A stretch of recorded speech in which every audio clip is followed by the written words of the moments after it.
lideramos el camino de la opinión pública y buscamos que la cultura del debate alcance consensos y soluciones a los problemas de nuestro país.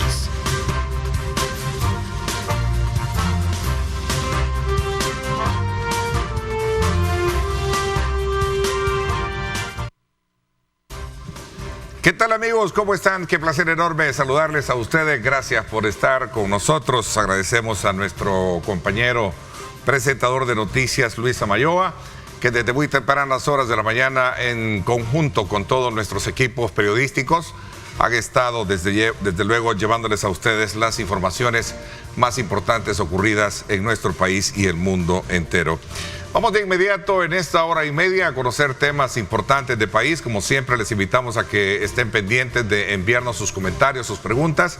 Son bien importantes mantener esa interacción con ustedes para poder de alguna manera enriquecer los análisis que tenemos con nuestros invitados. Para esta primera parte del programa, quiero darle la más cordial bienvenida al doctor Félix Ulloa, vicepresidente de la República. Bienvenido, gracias por acompañarnos, vicepresidente. Gracias, Ernesto. Siempre un gusto conversar contigo. Gracias. Vamos a tener la oportunidad de hacer un balance del trabajo, de todo el eje de trabajo que ha tenido la vicepresidencia, desde luego bajo el enfoque y la mirada también de temas importantes del país.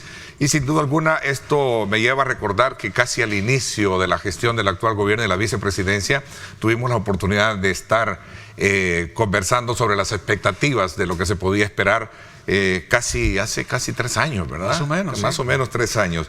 ¿Qué ha pasado en esos 3 años? ¿Qué país tenemos ahora, a diferencia del país con el que describimos en aquel entonces, vicepresidente? Bueno, recuerda que encontramos un país que estaba agobiado por la violencia. Teníamos ese deshonroso reconocimiento de ser uno de los países más violentos del mundo.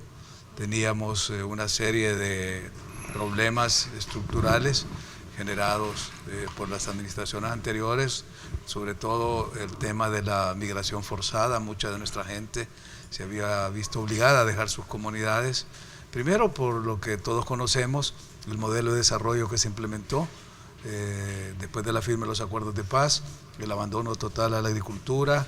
Se cerraron beneficios de café, se cerraron ingenios, se abandonaron plantaciones, fincas, y la gente empezó a migrar primero a las ciudades y luego hacia el norte.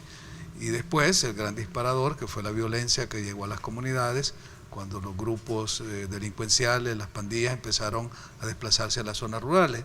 Entonces, con ese panorama, la propuesta principal del presidente Bukele, y lo hicimos en los primeros días del mandato, fue implementar el Plan Control Territorial, que era la primera construcción de la nueva sociedad que luego tenemos y que estamos construyendo ahora, para liberar las comunidades de ese flagelo.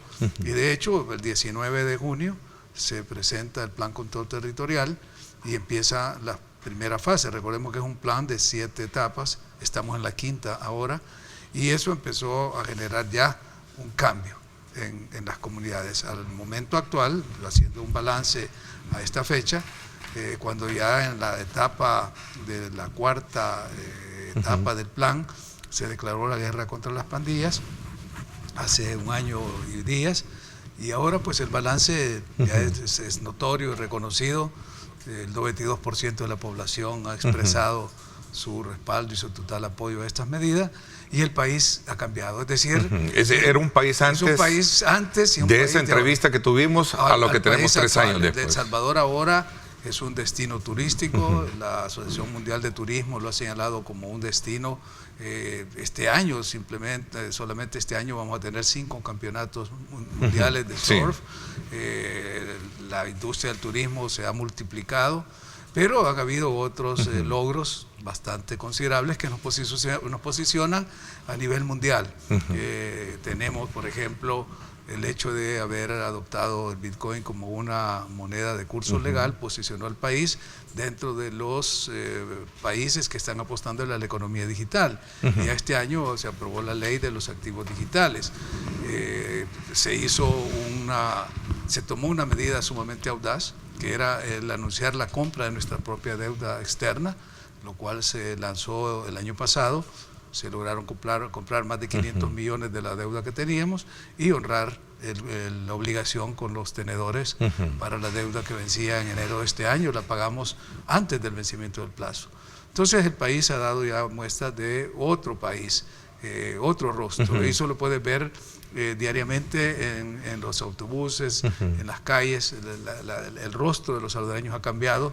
Ya no es aquella mirada de angustia, aquella aflicción con la que la gente salía de sus casas y no sabía si iba a regresar o si al regresar iba a encontrar un hecho violento en la comunidad. Ahora se transita, se camina con total normalidad y eso la sociedad lo está reconociendo. Pero hubieron algo que nadie lo esperaba y que fue la pandemia. O sea, a menos de un año que fue el otro, el gobierno, cayó la pandemia que nos puso en pausa, pero que logró mostrar el nuevo liderazgo que había en el país, ¿verdad? Porque la forma en que se manejó la pandemia ha colocado al país a nivel mundial, la OMS lo ha reconocido, como un modelo exitoso de manejo de la pandemia del COVID. No solo porque reestructuramos toda la red hospitalaria, recordemos cómo recibimos los hospitales y cómo los tenemos ahora, sino que además en el tema de vacunación logramos superar los estándares que establece la OMS con una vacunación masiva. Incluso tuvimos la posibilidad de ser solidarios con otros países hermanos. Todos los extranjeros que estaban en el país recibieron su vacunación de manera gratuita y eso nos ha colocado también, y este es otro tema, porque cuando hablemos de los ejes de trabajo, vamos a ver que uno de los temas es dentro del Consejo Nacional de Desarrollo Sostenible el ir dándole seguimiento al cumplimiento de los ODS. Entonces, aquí estamos hablando del de salud, pero también en el tema de educación, El Salvador se ha posicionado como un país exitoso en ir buscando el cierre de la brecha digital. Ya nuestra población estudiantil, sobre todo en el sector público, tiene un dispositivo electrónico a su servicio. Los niños están siendo alfabetizados ya en la era digital con sus tablets, con sus laptops. La última noticia muy buena que tenemos ha sido la instalación del Starlink, que va a permitir tener conectividad y tener internet aún en las zonas más remotas, que se señalaba como una de las fallas que tenía ese proyecto. Es decir, sí le están dando computador a los niños, pero hay zonas donde no hay cobertura de Aunque internet. eso trasciende más el hecho de ser el país el primero en llegar con esa tecnología, aquí, ¿no? Aquí en la región. Antes habíamos ensayado, había otros proyectos, porque la idea era no dar una computadora que por supuesto, no tenía conectividad. Que no tenía conexión y al final solo era un simple aparato. Con unas alcaldías de allá del oriente del país hicimos un proyecto que se llamaba pues el White Space, que era a través de unos routers que las alcaldías iban a contratar para dar una cobertura a 10 kilómetros a las escuelas rurales donde no llegaba pues los servicios normales de cable de internet. Entonces siempre se fue buscando soluciones tecnológicas para tener nuestra educación, nuestra población educada y preparada para insertarse en esa cuarta revolución industrial. Este trabajo que se está haciendo ahora y esta inversión en capital humano se va a ver reflejado en las próximas generaciones. Cuando dentro de 10, 15 años vamos a ver que toda la población salvadoreña educada desde ahora en las nuevas tecnologías va a ser más competitiva en los retos que va a tener la sociedad. Interesante, porque sin duda alguna de esos 3, 4 logros que se ha usted identificado en este balance de trabajo de este tiempo que hemos tenido de no reunirnos y conversar, sin duda alguna también hay otros aspectos que están ahí que soslayan en algún momento algunos cuestionamientos también de lo que falta por hacer o que se está haciendo mal, ¿no? Sí, ¿hay capacidad para reconocer eso? Sí, por supuesto, claro. Yo siempre he dicho, no hay ninguna obra humana que sea perfecta. Toda la humana tiene y es, por su naturaleza, perfectible. Estamos haciendo lo que es factible hacer, lo que no se hizo en el pasado, y lo estamos haciendo con dedicación, con esfuerzo, pero siempre habrán formas de mejorarlo. Y se agradece cuando se hacen los señalamientos y se dice se puede mejorar en esta área. Es decir, cualquier crítica que es constructiva, que es propositiva, es bienvenida, por supuesto. Esto pasa por analizar el rol que ha venido jugando la oposición, que en un modelo de democracia como el nuestro representa o juega un papel importante, ¿no? Y eso creo que mejor usted bien lo sabe. Una democracia que debe de estar sustentada en el respeto y en aspectos meramente propositivos. ¿Es eso lo que hemos tenido a su criterio o cómo usted logra de alguna manera identificar ese rol con el cual el gobierno se ha acompañado, si bien teniendo estos resultados positivos que usted menciona? Bueno, mira, yo creo y estoy firmemente convencido, soy un demócrata de toda mi vida y he trabajado por fortalecer los procesos democráticos, no solo aquí en mi país, sino en muchos países alrededor del mundo, y por lo tanto es un compromiso ético, histórico, con la democracia.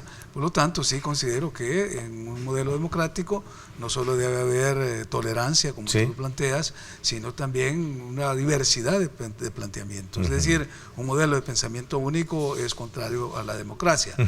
Lo que sucede en el caso de la oposición, como tú lo señalas, hablamos de la oposición política, porque hay varios tipos de oposición en este momento, pero la oposición política de los partidos que gobernaron este país en las últimas 3 décadas, la podemos identificar en 2 momentos. Cuando nosotros llegamos al gobierno, a partir de junio del 2019 hasta lo que fue la elección del 28 de febrero de 2021 y la instalación de la nueva Asamblea Legislativa el 1 de mayo. Antes del 1 de mayo, los 2 partidos que controlaban la Asamblea Legislativa presentaron una oposición sistemática, a veces sin sentido, contra las medidas que presentaba el gobierno y el presidente Bukele, especialmente en el periodo en que estamos viviendo la crisis del COVID-19, de la pandemia. Entonces ahí cayeron muchas caretas que se planteaban pues como liderazgos que apoyaban el bien común, que apoyaban todas aquellas iniciativas a favor del pueblo, y se desnudaron para expresar una oposición a un liderazgo, a una nueva forma de hacer política. Y eso es lo que el pueblo visualizó durante 2019, 2020, como esta oposición, desde la Asamblea Legislativa, iba bloqueando y cerrando todas las posibilidades que el presidente iba planteando, aún en la pandemia, aún cuando estábamos defendiendo la vida del pueblo salvadoreño. Entonces, el resultado fue una votación que se reflejó el día 28 de febrero en las elecciones del 2021, que le dio a la Asamblea Legislativa una supermayoría legislativa contra todo pronóstico, porque nadie, aún los expertos electorales que habíamos estudiado los sistemas electorales, en particular el nuestro, podíamos haber previsto que el modelo con el que se diseñó el modelo legislativo a través del sistema de representación proporcional iba a permitir que un solo partido tuviera mayoría en la Asamblea. Incluso con mucho optimismo yo pensaba que se podía obtener una mayoría simple, una mayoría con 43 votos, que ningún partido en toda la historia desde que se instaló el régimen de la representación proporcional en 1963 lo había tenido. Sin embargo, el resultado fue sorprendente y eso demostró cuál era la voluntad del pueblo. Eso es lo que un amigo llamó la rebelión electoral del 2021 y que ha permitido, y ha sido un mandato, y el presidente Bukele así lo ha entendido, y por eso dice él, estoy haciendo lo que el pueblo me ha pedido que haga. ¿Por qué? Porque está reflejado en la elección que se dio de esa Asamblea Legislativa. Entonces, esa oposición, que fue un obstáculo durante los 2 primeros años para impulsar muchos proyectos en beneficio del pueblo, ahora el pueblo la separó, la apartó, la puso a un lado y prácticamente es irrelevante. Todo ha ido compatible entonces desde el punto de vista de los resultados de las políticas que tenían que cambiarse, que venían siendo obviamente no, o que no daban los resultados esperados, por ejemplo en materia de seguridad, pero también coherente también frente a otros elementos que en algún momento no dejaban de o no han dejado de sonar, que son aspectos violatorios de derechos, etcétera, etcétera. En el campo, por ejemplo, de la seguridad muy específica. Sí, yo creo que eso es el último recurso que queda para criticar algo que está bien. O sea, cuando se está haciendo algo bueno, cuando un árbol está dando frutos, empieza a recibir piedras. Definitivamente. Porque es lo que se dice, solo se le tira piedra al árbol que da fruto. Lo vivimos en carne viva, ¿no? Entonces, no queda, primero se empezó a cuestionar el plan, se empezó a decir que no existía, que era muy secreto, que no se transparentaba, cuando se decía, bueno, mire, un plan de seguridad no se va a poner a discusión en los medios, por eso es de seguridad nacional además. Entonces, cuando se han ido viendo todos los logros que se han obteniendo, entonces hay que buscar, como dice el presidente, el pelo en la sopa. Entonces hay que ir buscando dónde está la falencia de esto. Y como no ha habido ninguna falencia en la implementación de una operación de este calado, o sea, tener más de 67,000 criminales que salieron de las calles, ahora están en prisión sin que haya derramamiento de sangre, o sea, es una guerra incruenta la que se está ganando, es algo inédito en el mundo entero. Se lo planteaba yo al secretario general de Naciones Unidas el año pasado, cuando le presentamos nuestro plan, para decirle, Naciones Unidas debería de estudiar este plan, conocerlo, comprenderlo, y lo invitamos para que lo estudiaran, porque si no, lo que se repetía en Nueva York, como se repite en Washington, en Londres, en París y sobre todo en España, porque hay una campaña de los medios de estos países, el diario El País de España, Le Monde, The Economist, el New York Times, la CNN en español, es decir, hay toda una campaña para tratar de atacar el plan, y el punto es violación de derechos humanos, cuando lo que hizo el Estado, lo que hizo el gobierno es salir en defensa de los derechos humanos de la población, porque estaban siendo violentados de forma masiva por estos grupos terroristas, criminales. Si nosotros recibimos de los dos últimos gobiernos, en la última década, más de 40,000 asesinados en una década. Es decir, los derechos humanos de todas las familias de los asesinados, sin contar a los desaparecidos, sin contar todas las personas extorsionadas, sin contar las niñas que fueron tomadas como jainas, sacadas de sus casas porque fueran esclavas sexuales de los pandilleros. Es decir, en ese momento no encontramos estas voces que señalaran esta situación. Ahora que estos delincuentes y que los responsables de este dolor y de esta masacre están en prisión, hoy aparecen hablando de derechos humanos. ¿No tienen argumentos para poder de alguna manera hacer esos señalamientos? Es que no hay, porque cuando se les ha dicho, y el presidente lo acaba de decir recientemente en un tuit, quisiera que la comunidad internacional, lo pone entre comillas, nos indicara qué otro plan, qué otro modelo podemos implementar que sea mejor o que dé mejores resultados que este.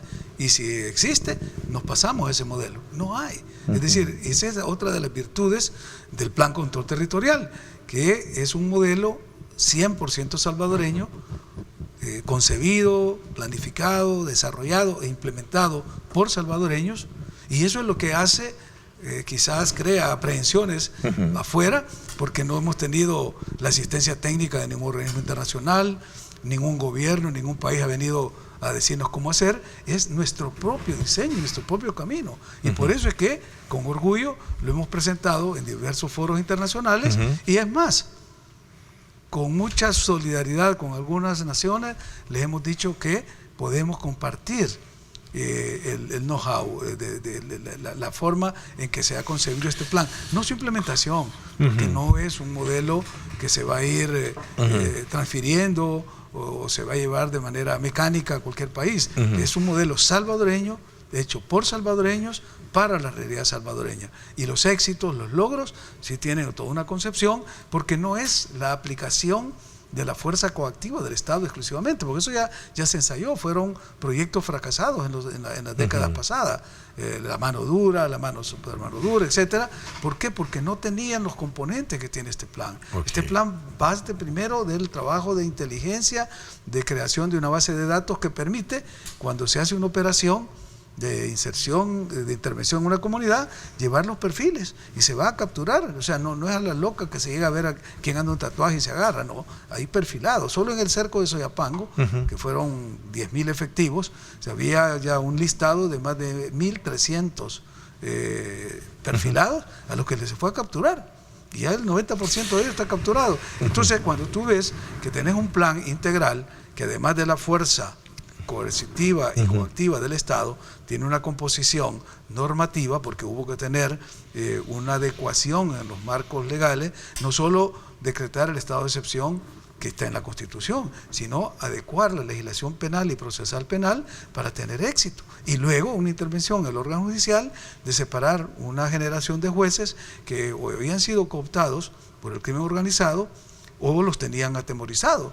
Por eso más tardaba la policía, la fiscalía, en llevar pandilleros a los tribunales, en que ellos salieran, entraban por esta puerta y salían por la otra. Ahora están guardados en el centro ¿Y estos organismos internacionales tienen los argumentos, digamos, como legitimados o garantizados, o son contaminados por grupos de derechos humanos? ¿Cuál es el examen que usted en esa radiografía, que sin duda alguna es parte del debate hoy en día, se tiene? Sí, mira, yo creo de que hay un nuevo activismo de nueva generación de personas que están hablando de derechos humanos o que dicen que están defendiendo los derechos humanos, que no es la generación nuestra, que tuvimos que enfrentar dictaduras militares, brutales regímenes represivos, donde defender los derechos humanos, defender sindicalistas, maestros, estudiantes, campesinos, ir a sacar reos políticos a la cárcel,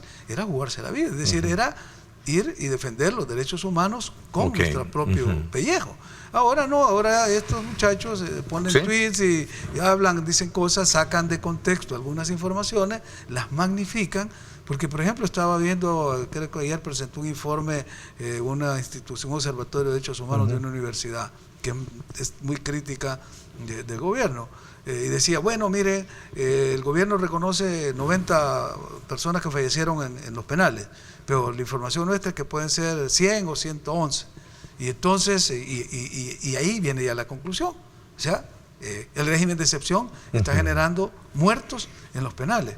Y yo digo, bueno, si revisamos el histórico de las personas que han fallecido en los penales de los últimos 10 años, han sido un promedio de más de 100, 125 personas que han muerto. Mayores por situaciones crónicas o lo que sea. Bueno, hubo un año en que murieron más de 250 personas en un penal, en los penales, porque hubo una epidemia, no sé, de viruela o de algo, una epidemia, y murieron más de 250 personas. Entonces, cuando ahora te ponen de que hay 100 o 90 o 111 y te lo magnifican como que eso es el gran fracaso del plan, estás diciendo, bueno, o sea, no están preocupados ni por mejorar las condiciones de los reos en los penales, que para eso tenemos ya, hay un convenio con el Comité Internacional de la Cruz Roja, con el CICR. Sí, por cierto, lo recibí hoy por la mañana, una información relacionada con eso. Ah, no, claro, es que tuvimos una reunión. Sí, tuvieron una reunión, entiendo, sí. Porque ellos tienen el mandato de ir a supervisar eso. Lo que sucede, es decir, ellos ven... La reunión fue para eso, entonces, entre otras de una cosas, parte puntual, entre otras cosas porque... Verificar qué es lo que está pasando. El nuevo representante...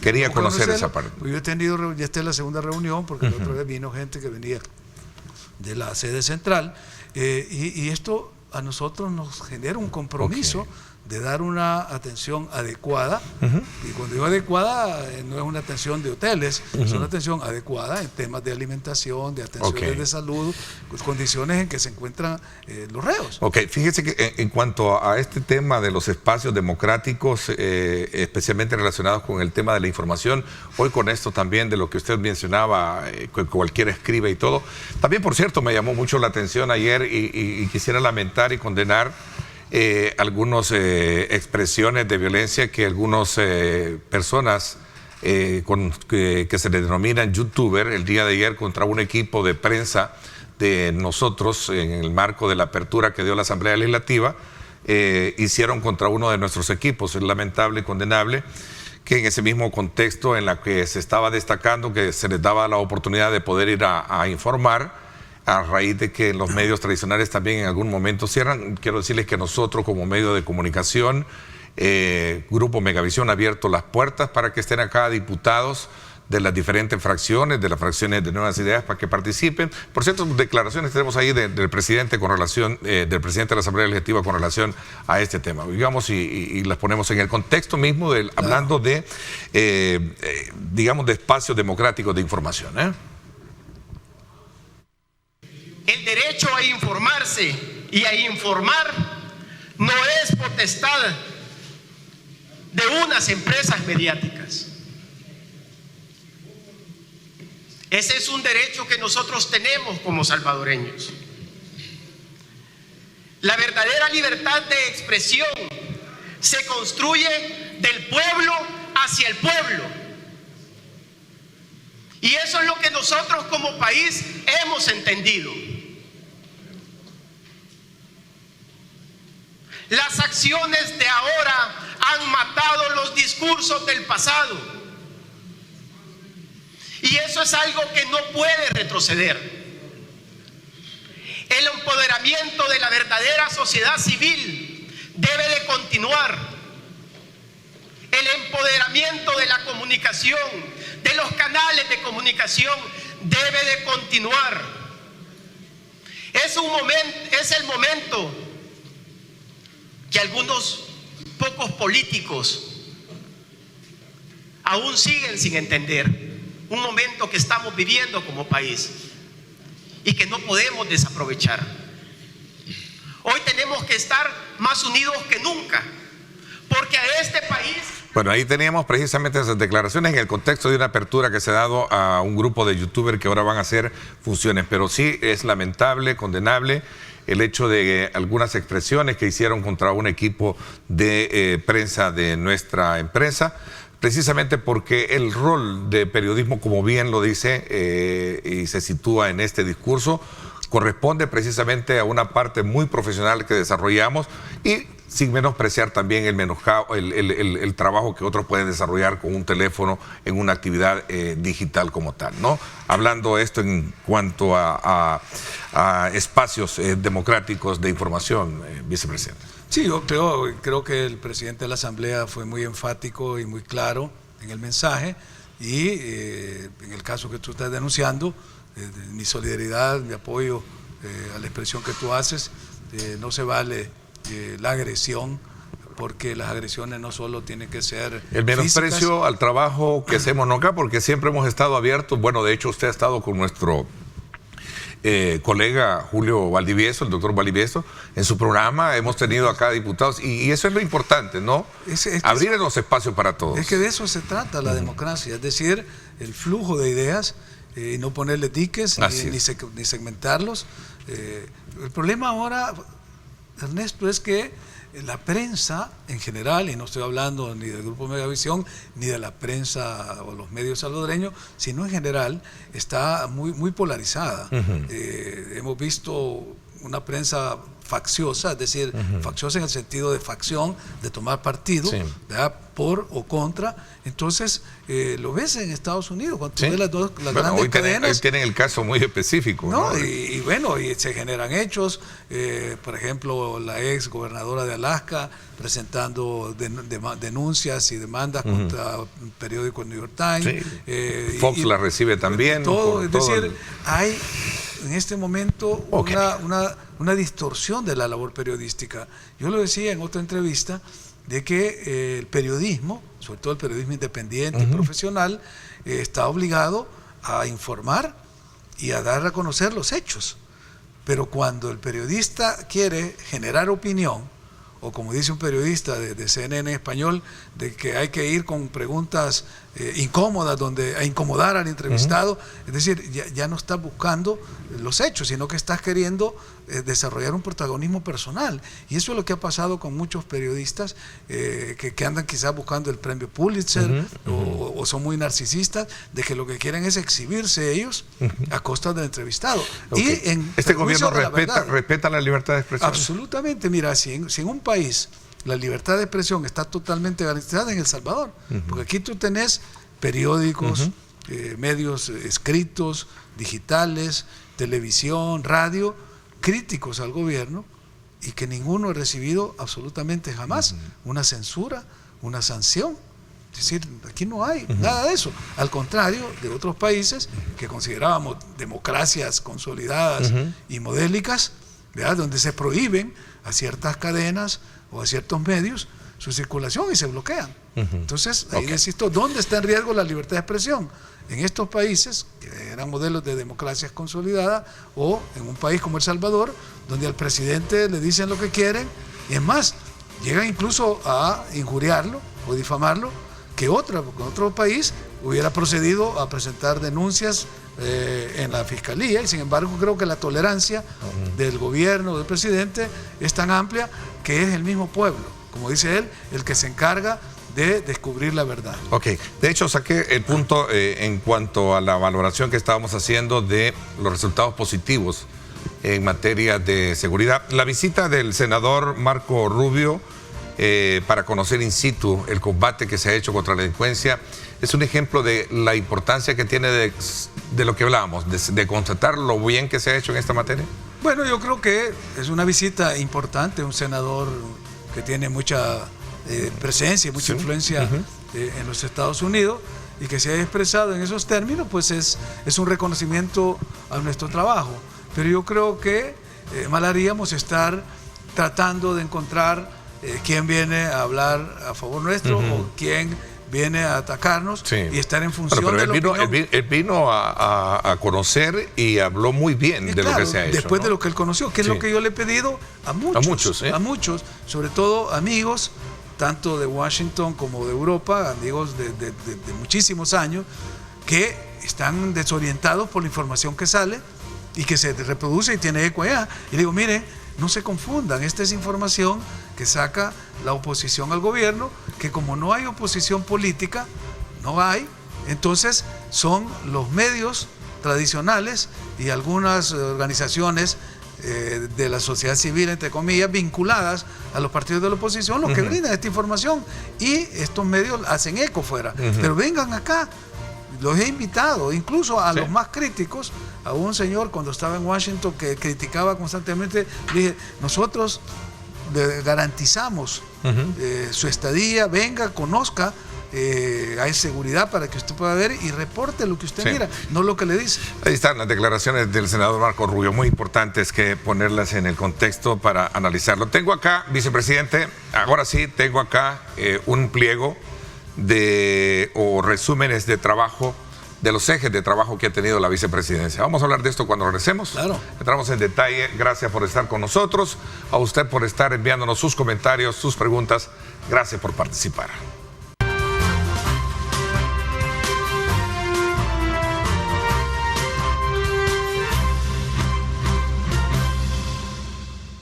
Bien, gracias nuevamente por estar con nosotros a esta hora de la mañana. Continuamos en nuestro análisis y conversación con el doctor Félix Ulloa, vicepresidente de la República, con quien hemos hecho una serie de lecturas que tienen que ver con temas coyunturales y que tienen que ver precisamente con el énfasis con la cual en política pública el gobierno le ha hecho. Hablábamos precisamente del tema de seguridad, que ha sido uno de los grandes aciertos.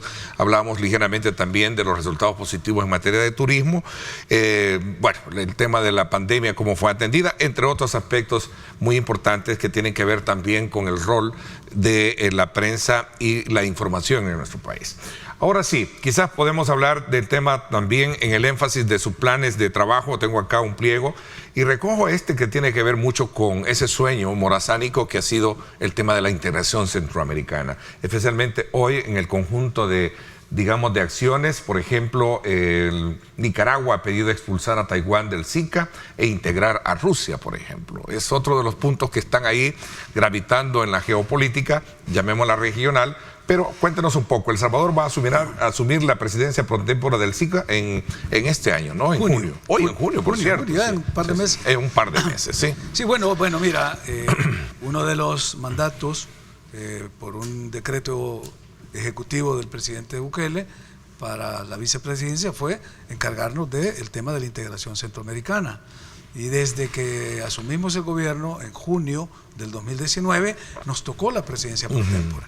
O sea, esta es la segunda vez, porque esa es una presidencia rotativa, cada 6 meses se va transmitiendo de un país a otro. Entonces nos tocó en junio a diciembre de 2019, en esa responsabilidad convocamos a 2 reuniones de vicepresidentes, que es una instancia que está reconocida en el protocolo de Tegucigalpa, en el artículo 12, y que estaba desactivada, para generar un espacio de discusión de alto nivel, porque veíamos que la cumbre de presidentes, que es la máxima autoridad en el sistema de la integración, el SICA, no se reunía o no se convocaba, y cuando habían reuniones enviaban a cancilleres o enviaban a otros funcionarios. Entonces estábamos lamentando que la falta de diálogo político al más alto nivel generaba un vacío en el avance que debería tener la integración. Entonces dijimos, si los presidentes por A o B razones no se reúnen, porque cuando nosotros llegamos, acordate cuáles eran los mandatarios que habían en la época. Entonces era natural que algunos presidentes no quisieran aparecer en la foto al lado de otros presidentes, pero dijimos, los vicepresidentes sí tenemos la obligación de generar ese diálogo de alto nivel y llevarlo a las cumbres presidenciales, pero también orientar el desarrollo de las distintas secretarías. Son 10 secretarías especializadas de organismos especializados que tiene el sistema. Entonces, la agenda la iban marcando los técnicos y no la visión política. Y encontramos que ya casi a 30 años de haberse firmado el protocolo de Tegucigalpa, necesitaba hacer una revisión integral, sobre todo por el caso del Parlacén, que mucha gente lamenta, se queja de tener ahí a estos diputados y que no tienen una función legislativa, sus decisiones no son vinculantes, no generan normas de carácter obligatorio en la región. Entonces empezamos por ahí para buscar una reestructuración del protocolo de Tegucigalpa. Después de todo este periodo, porque también nos cayó la pandemia, el 2020 fue un año prácticamente perdido, el 2021 que se celebraba el bicentenario de la independencia del Reino de España, también los primeros 6 meses no se pudo desarrollar ninguna actividad. Entonces nosotros dijimos, bueno, 2023 tiene que ser el año en el que demos el salto. Y en la última cumbre que se desarrolló en diciembre en Dominicana, donde República Dominicana le transfirió la presidencia a Belice, presentamos nuestra propuesta de una reforma integral al protocolo de Tegucigalpa, que prácticamente es la Constitución de Centroamérica. Y la idea era pasar de la integración a la Unión Centroamericana.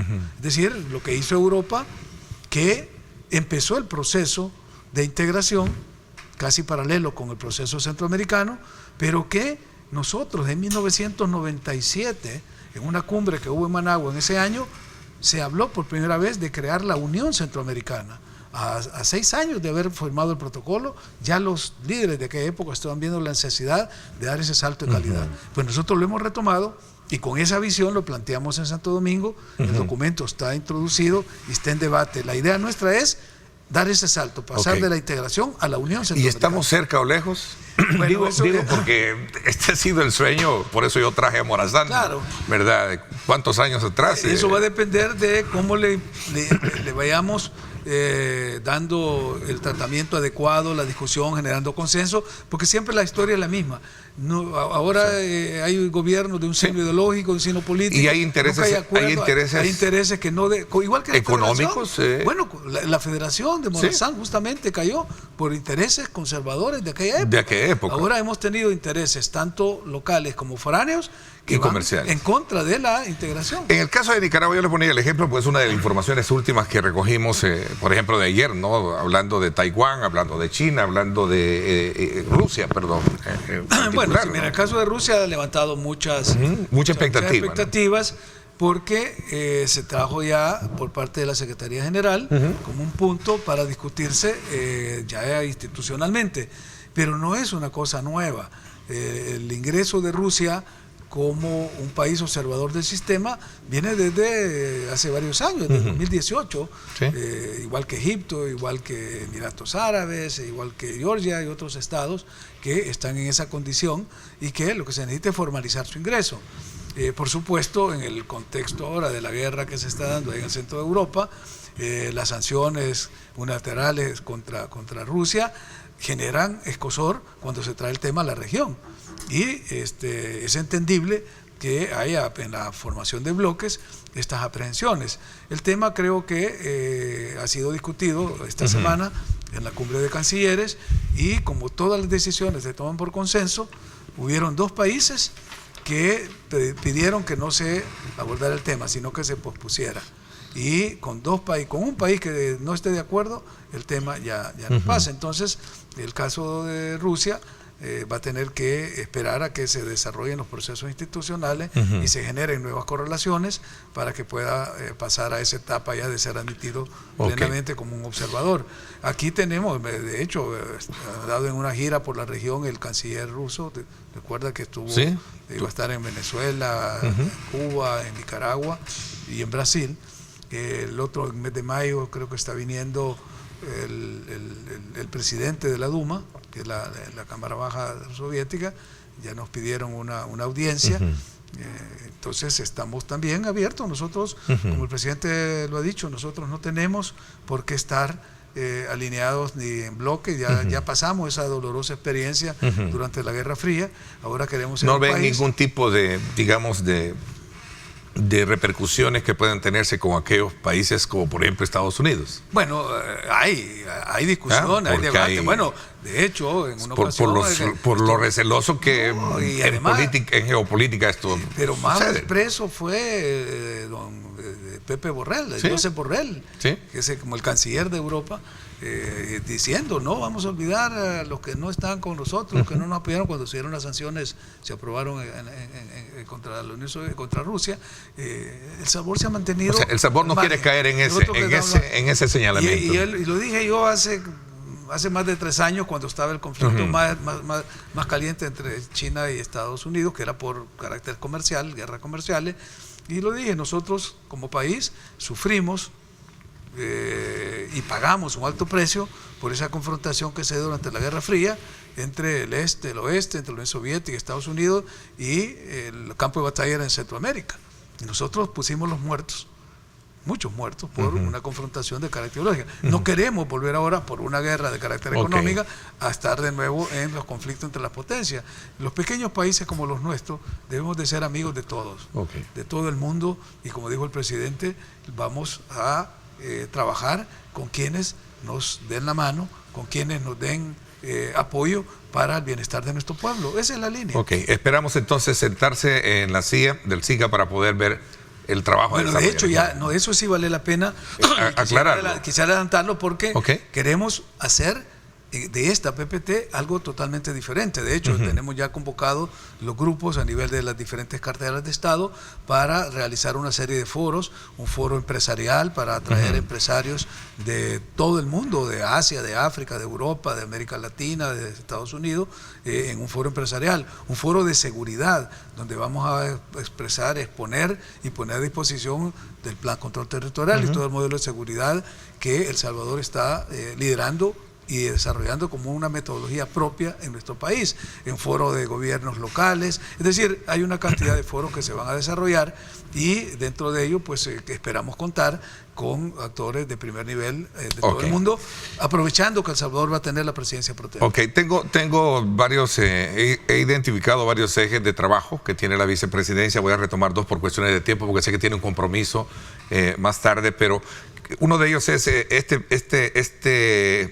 estrategia nacional para el desarrollo sostenible, pero también el tema de las reformas constitucionales, que en su momento fue un trabajo que se ha desarrollado por parte de la comisión ad hoc y que se entregó a la presidencia de la República. ¿Cuáles son los resultados obtenidos en esa fase de divulgación y cuál es el estatus actual? Sobre todo cuando se trata de proyectar un nuevo modelo de país basado en aspectos meramente jurídicos, ¿no? Exacto, lo has definido de la mejor manera. Sí, sin ser abogado lo logré. Pero es que el tema constitucional no es de abogados. Claro, Por eso nosotros, cuando convocamos en las mesas de trabajo, es de ciudadanos, es de todos los ciudadanos. Estamos obligados a tener una visión de qué país queremos, y eso es lo que refleja el proyecto de reforma constitucional que presentamos.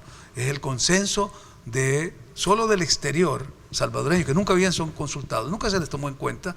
Participaron casi 4.000 salvadoreños de 25 países, donde están ellos ubicados alrededor del mundo.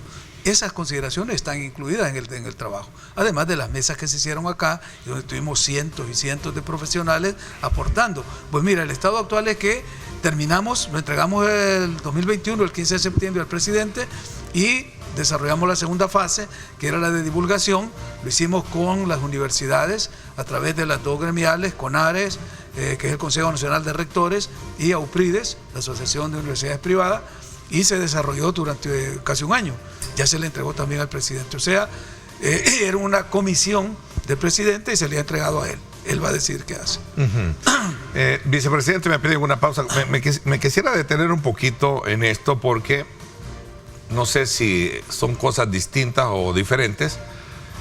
Toda este debate que se logró introducir a partir de una primera intervención que hizo el presidente, de buscar cómo eficientizar mejor el tema de los municipios, la reducción de ellos, y algunos impactos que seguramente políticamente o territorialmente esto pueda tener. Me gustaría un poco concatenar ambos casos, no sé si tienen relación. Obviamente cuando hablamos de una nueva constitución estamos hablando también de un nuevo Estado, ¿no? Por supuesto, y ahí está diseñado. Ok, interesante, vamos a hablar de esto cuando regresemos. Son las 7 de la mañana con 17 minutos, gracias por estar con nosotros.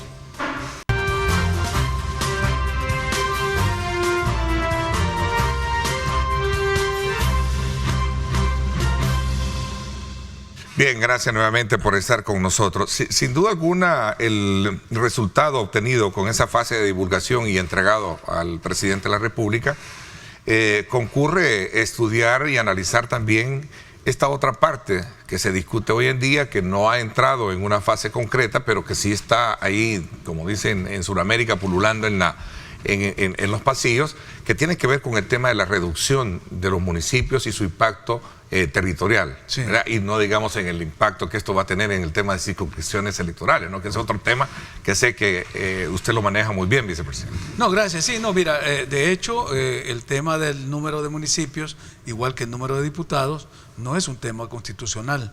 Esto es un tema de legislación secundaria. Está pues en el Código Electoral, en las leyes secundarias.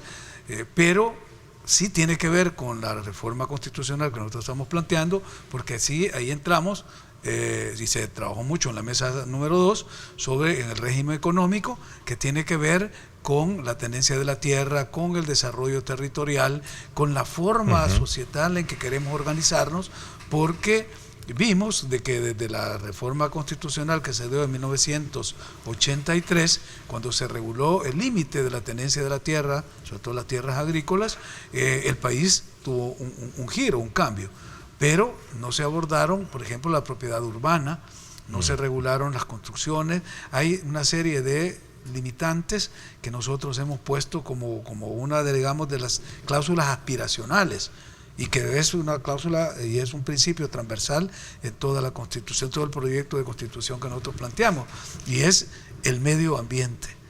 Para nosotros, la sobrevivencia, no solo de los salvadoreños, del ser humano en el planeta, está en dependencia de cómo manejemos nuestra relación con la tierra, con los recursos naturales.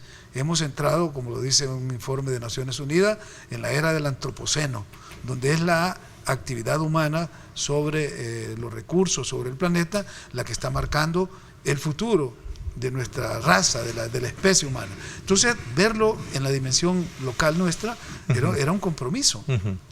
Ahí está el plan Trifinio, por ejemplo, que es un esfuerzo que se sustenta de eso. Ahí tenemos un desarrollo. De hecho, esta semana tengo una visita allá, viene una delegación de Gran Bretaña, porque tenemos un asocio en el Trifinio con muchos países, con el Reino Unido de la Gran Bretaña, con el Reino de Marruecos, con la República Popular China, con Italia, con el Banco KfW de Alemania, con la USAID, con los fondos verdes de Naciones Unidas. Bueno, hay toda un concurso de actores en el Trifinio que lo ven como un modelo transnacional de gran impacto y sobre todo en la conservación del medio ambiente.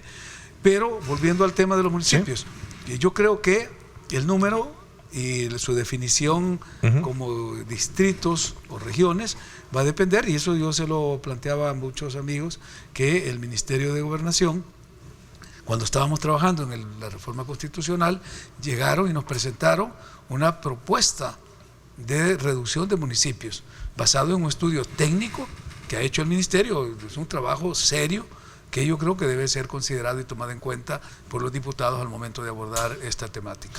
A ver, este tema de la reducción de municipios está bien planteado o es un planteamiento con un buen cálculo político por todas las aristas que tiene, legales, emocionales, culturales. Mira, que son los aspectos que han salido a relucir en la discusión. Era un imperativo, okay, por eso te digo, acuerdo, que nosotros lo vimos esto hace más de 2 años, cuando estábamos empezando el proceso de revisión de la Constitución, y llamamos a la entidad adecuada, que es Sí. el Ministerio de Gobernación con su Dirección de Desarrollo Territorial. Nos presentaron los estudios que ellos han hecho. Y desde muchos años atrás se ha venido planteando la necesidad de reestructurar nuestros gobiernos locales, porque hay municipios que realmente son... O sea, sí es necesario. A su criterio, a su criterio es necesario hacerlo. Es un imperativo. Okay. Es un imperativo hacerlo, pero el tema es bajo qué condiciones, bajo qué circunstancias, con cuáles parámetros y sobre todo, y lo más importante, con cuáles son los objetivos. Porque los objetivos, que tengo entendido yo cuando el presidente lanzó la idea, era de garantizar un mejor desarrollo económico, social, cultural de nuestro territorio. Porque el desorden con el que tenemos nuestro territorio, la forma abusiva como se hace de los recursos, la contaminación de los ríos, la deforestación, la degradación, la utilización de tierras fértiles para llenarlas de cemento y de asfalto. Es decir, hay un desorden que debería de ser tomado, y el presidente creo que lo hizo en ese sentido. Decir 50 municipios, pueden ser 58, pueden ser 90 o pueden ser 100. Es decir, eso va a surgir del análisis. Lo importante es que es una tarea, es un desafío y que hay que asumirlo.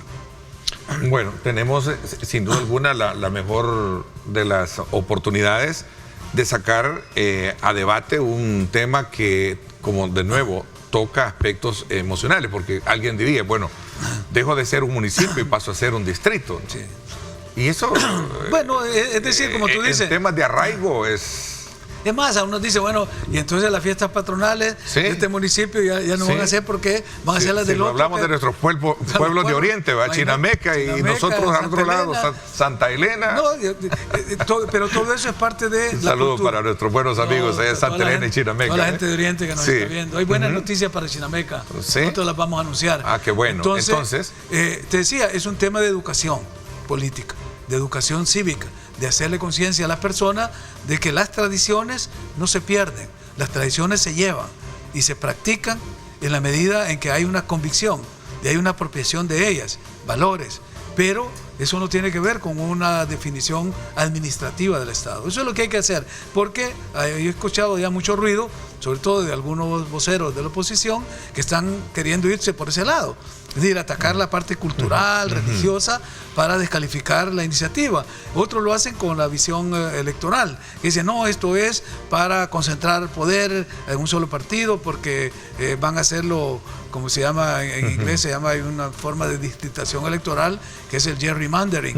Entonces es hacer una readecuación electoral para que te favorezcan las elecciones. Yo creo que todo eso son preocupaciones que pueden ser válidas, legítimas, pero tienen solución.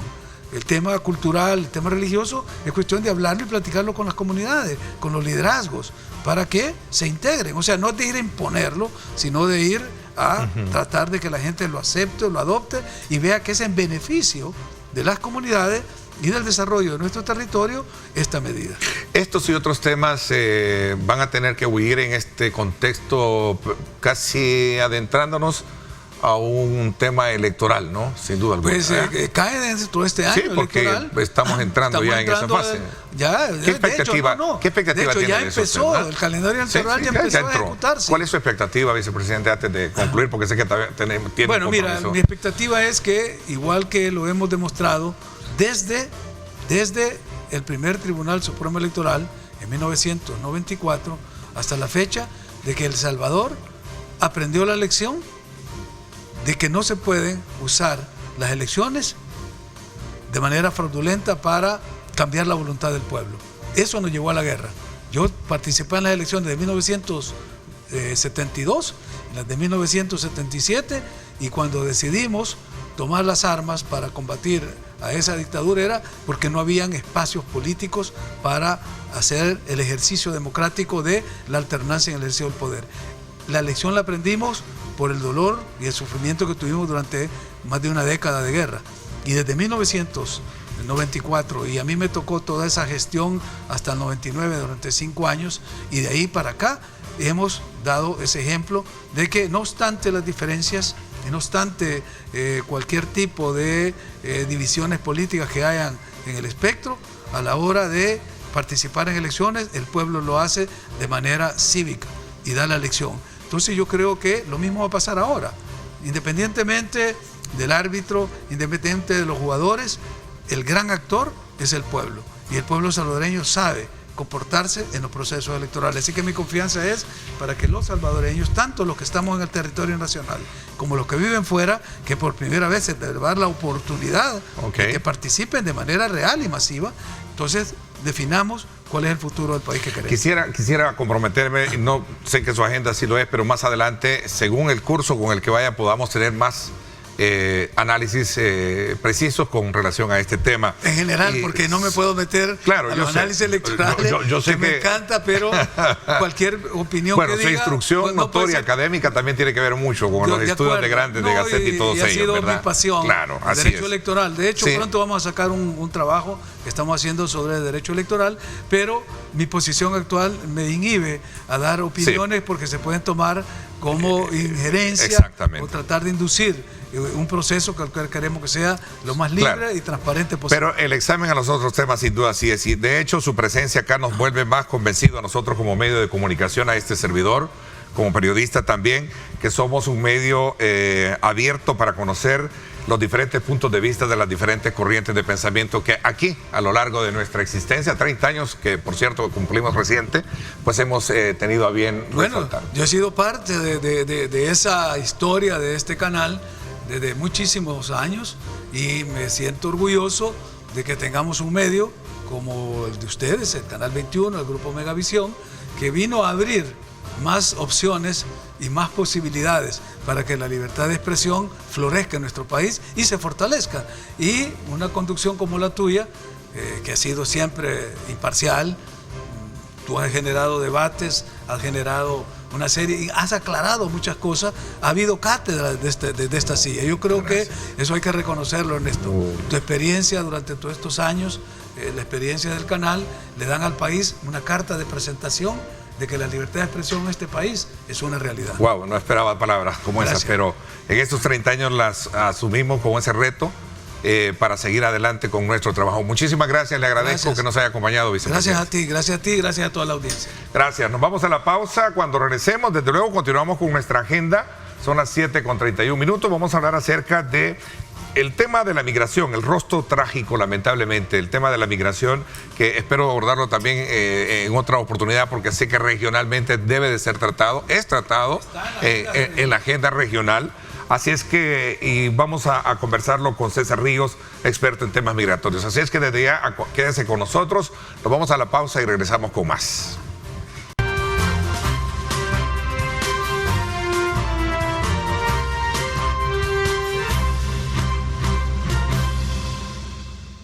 Bueno, gracias nuevamente por estar con nosotros a esta hora de la mañana. Vamos a darle la bienvenida a nuestro buen amigo César Ríos, experto en temas migratorios, porque vamos a hacer énfasis también sobre ese rostro, lamentablemente, ese rostro de anhelo, de esperanza que muchos cargan a la hora de partir, salir de los países en busca del sueño americano, pero que lamentablemente en algunas oportunidades se convierte en un rostro trágico. Vemos el caso de la situación en Juárez, en Ciudad Juárez, que trajo consigo, pues, obviamente, y que puso de nuevo en relieve las discusiones que muchas veces acá hemos tenido con expertos en estos temas, como es el caso de César Ríos, a quien le doy la más cordial bienvenida, porque no es un tema de hoy, es un tema que hemos venido a lo largo de los años.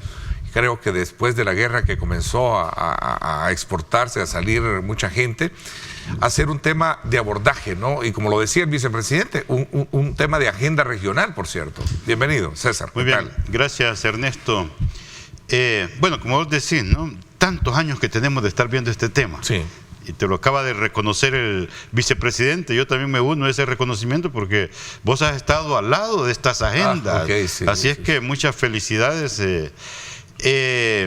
Mira, yo le acabo de escribir algo. Yo decía que esto que pasa en México, el último acontecimiento, es como si la gota que desborda toda una realidad existente y que ahí ha ido pasando y pasando y pasando. Estos acontecimientos sobre todo de violación de los derechos humanos de la población migrante que camina en México, han habido diferentes escenarios donde se han apuntado. La Conferencia Regional Migratoria en Centroamérica lo ha ido anotando diariamente. Ahí ha habido una agenda. Hay ahora unos temas muy delicados en el tema. Fíjate, te pongo una cosa. Pasa este acontecimiento, mueren 40 migrantes. Empezamos a ver reacciones a nivel regional. Guatemala hace unas reacciones muy tímidas ante lo que pasa. El Salvador hace sus reacciones. Mira, es de tomar en cuenta la respuesta inmediata del presidente López Obrador. Sí tienen razón, vamos a hacer algo. ¿En qué sentido y en qué palabras? Correcto.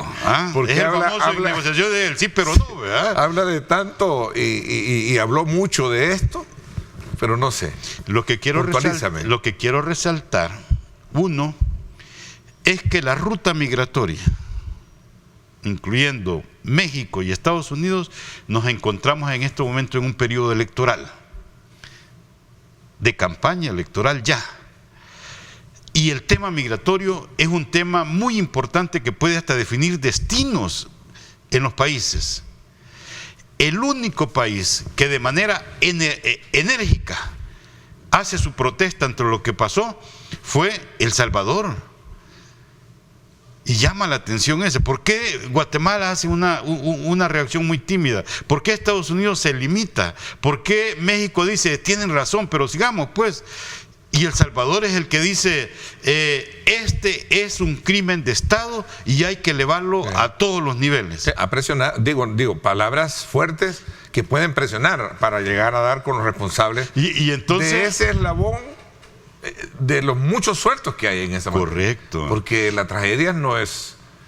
Hay muchas tragedias que no se conocen. Y entonces esto es un reflejo de la estabilidad. Bueno, la migración es un reflejo de la situación política, económica y sociales, de violencia que vive en cada país. Entre más hay problemas sociales en los países, hay más migración.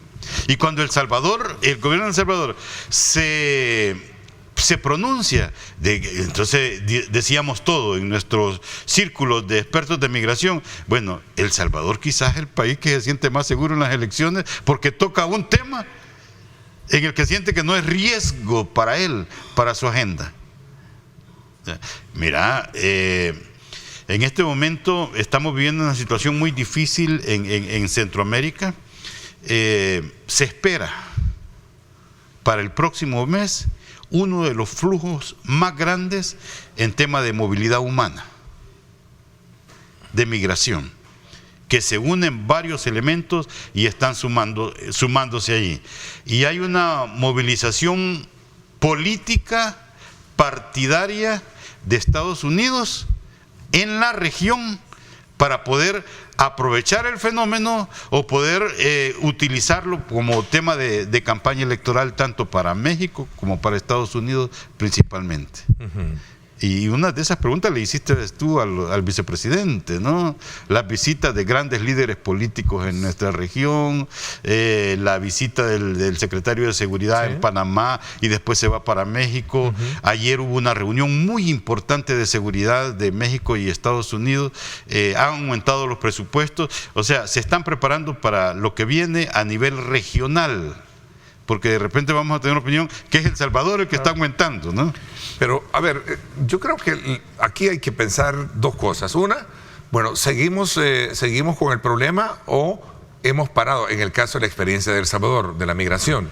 Te digo esto porque a lo largo de lo que hemos discutido y conocido como encuestas, hemos visto que cuando hacen sondeos, la población migra por varios factores, pero el principal es por la inseguridad. Pero gracias a Dios en el país ahora tenemos otros niveles.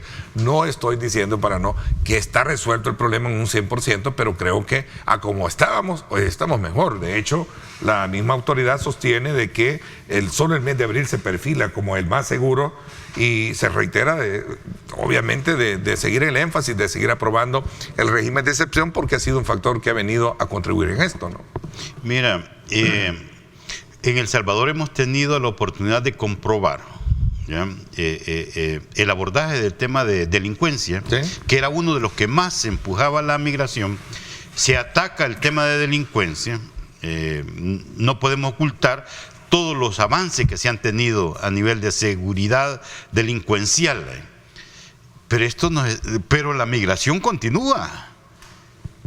¿Ya? La migración en El Salvador continúa, no podemos decir se paró porque se controló la delincuencia.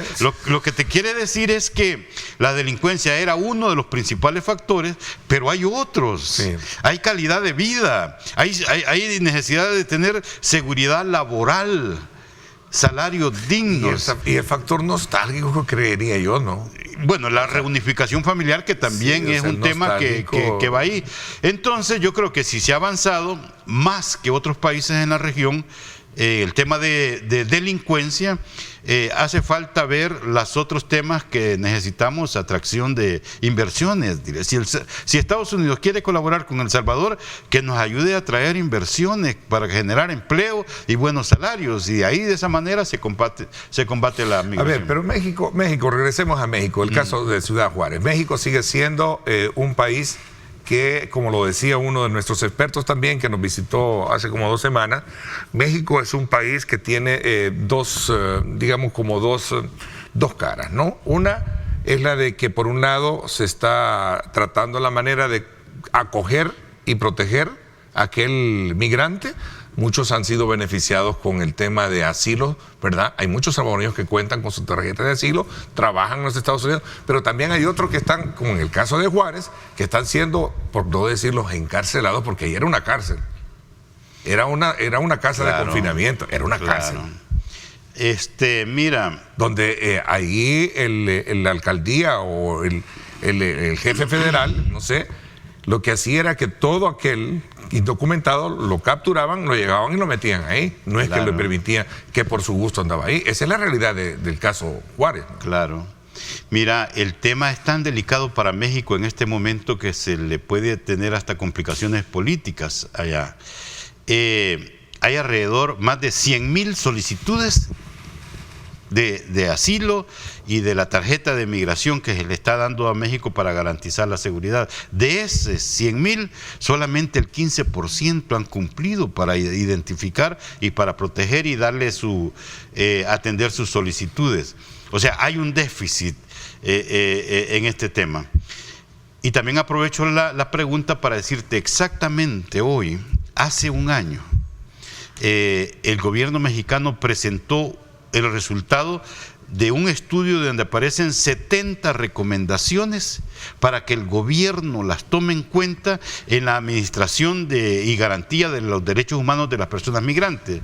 ¿Y sabes quién fue testigo de esa presentación? Nuestra embajadora de El Salvador en México. Ella estuvo allí cuando el canciller Ebrard presenta el documento y se le aplaude a nivel regional y todos contentos de lo que iba a pasar. No hemos visto declaraciones de la embajadora de El Salvador en México para nada en este momento. Así es que ella tiene mucho que opinar sobre ese compromiso que llegó el gobierno mexicano de respetar los derechos humanos hace un año. Documentos ya hay suficiente, estudios ya hay sobre el tema. Entonces, ¿qué falta? Es un tema casi, como te digo yo, el que quiera meterle mano con profundidad va a asumir riesgos profundos de hacer cambios. Mira lo que dijo el presidente, vamos a hacer una nueva ley y vamos a crear un Consejo Nacional para las Migraciones. Dos cosas que se han venido repitiendo mucho. ¿No se han hecho en ese gobierno? Bueno, me comentas cuando regresemos, ¿sí? ¿O fue México? No, aquí fue... Hablamos de acá, ¿no? No, de México. De México, pero también... El presidente Obrador dijo... Pero aquí también, ¿te acuerdas que se creó un consejo? Un consejo, sí, recuerdo, existe porque todavía. También existe todavía. Sí, existe. ¿Y qué ha hecho? Es Bien, una buena pregunta, ¿no? Voy a hacer una pausa y regreso contigo. Voy a la pausa, gracias por estar con nosotros.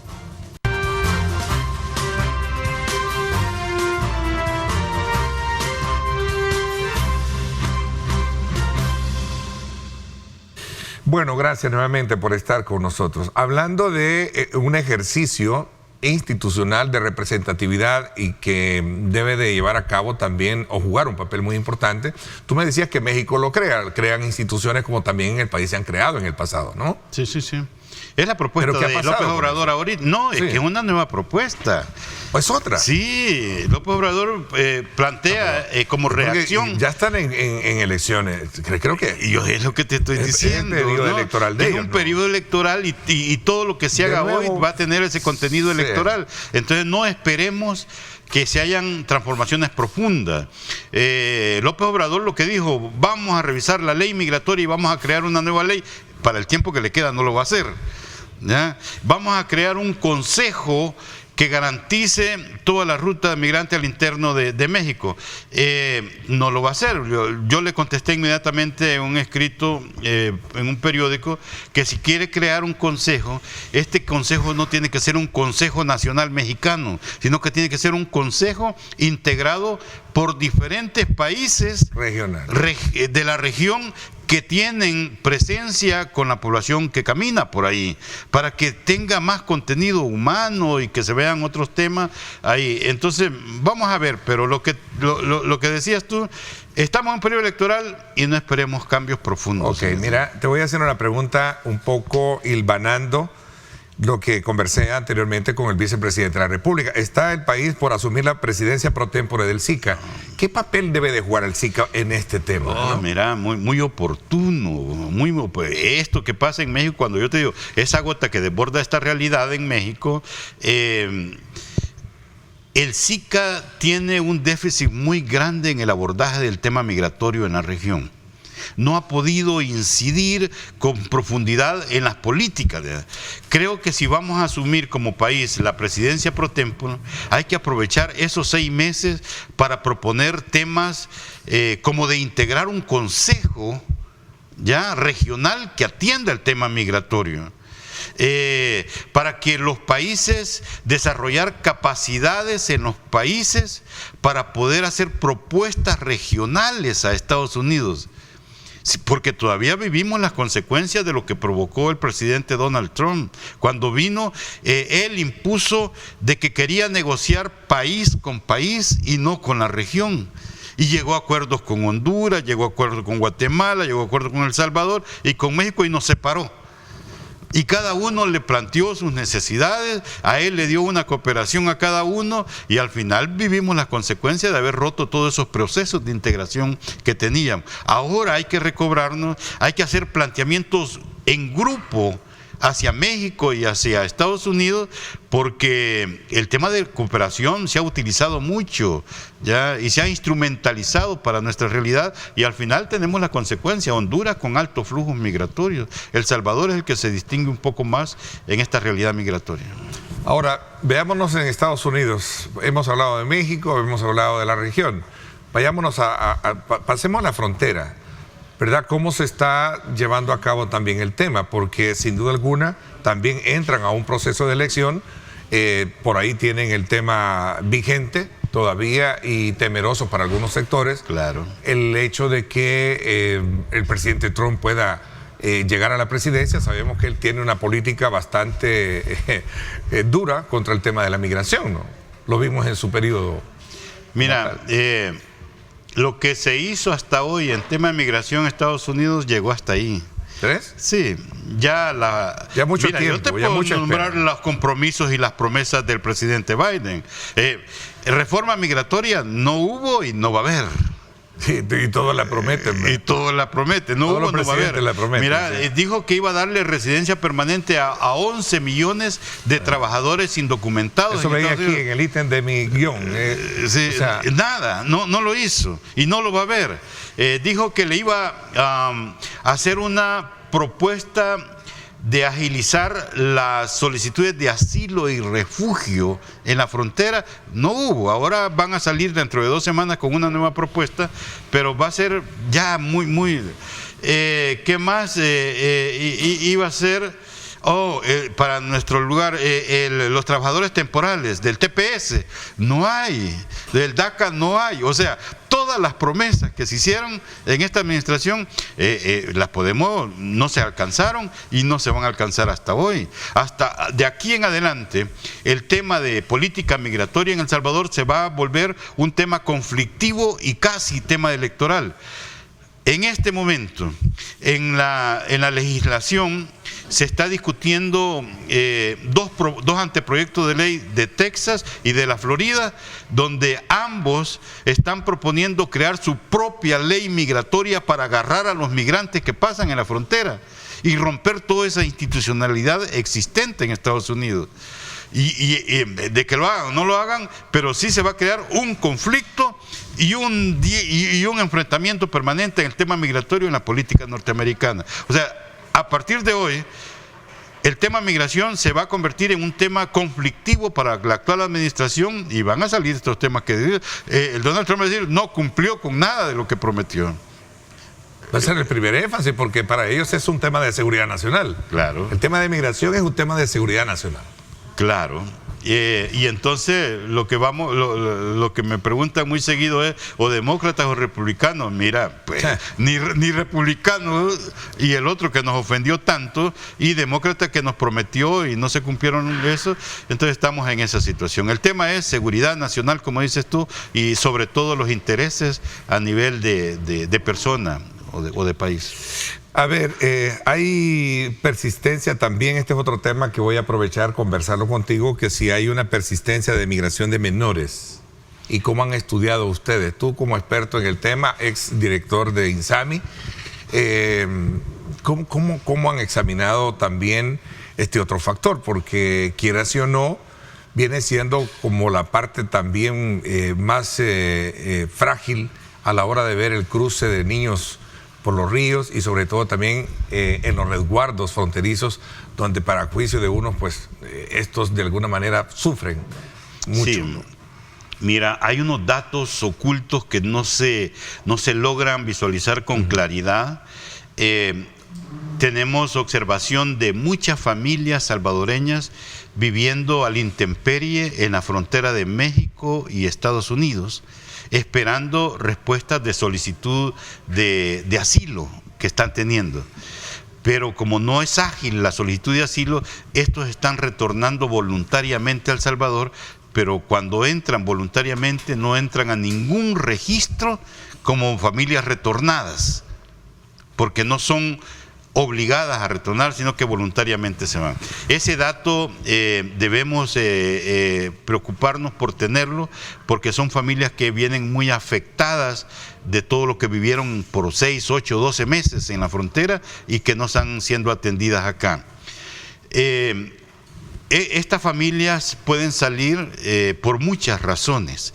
El Salvador se ha visto que va aumentando en el último periodo, pero aquí se mete temas como violencia doméstica al interior de la familia. Madres nos han dicho que prefieren darle el niño en confianza a un coyote de confianza del pueblo porque su tío o su papá está agrediendo a su hijo.